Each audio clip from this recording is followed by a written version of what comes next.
কিছুটা কাকতালীয়ভাবেই লেক কালীবাড়ির মা করুণাময়ী মন্দিরে আমার মাতৃদর্শন ঘটল। বছরের শেষ দিন 31শে ডিসেম্বর 2025। অনেকেই এসেছিলেন মাতৃদর্শন করতে। আমি কিন্তু মন্দিরে যাইনি।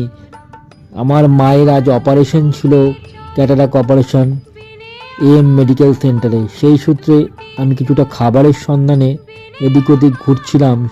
হঠাৎই মায়ের দর্শন পেলাম। মাতৃমূর্তি আমাকে সত্যি বলতে মুগ্ধ করলো। অপূর্ব সুন্দর মাতৃমূর্তি। এই মন্দিরের গর্ভগৃহে প্রবেশ করা সর্বসাধারণের জন্য নিষিদ্ধ। এখানে কোনো প্রকার পশু বলি হয় না। মা এখানে যথার্থই করুণাময়ী।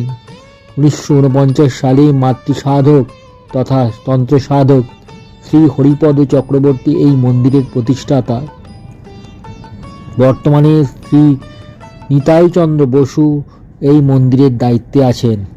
মন্দির খোলার সময় প্রত্যহ সকাল 6টা থেকে দুপুর 12:30 পর্যন্ত। শুধু মঙ্গলবার আর শনিবার দুপুর 1টা পর্যন্ত মন্দির খোলা থাকে, আর বিকেলে 3:30 থেকে 9টা পর্যন্ত। শুধুমাত্র শনিবার 10:30 পর্যন্ত মন্দির খোলা।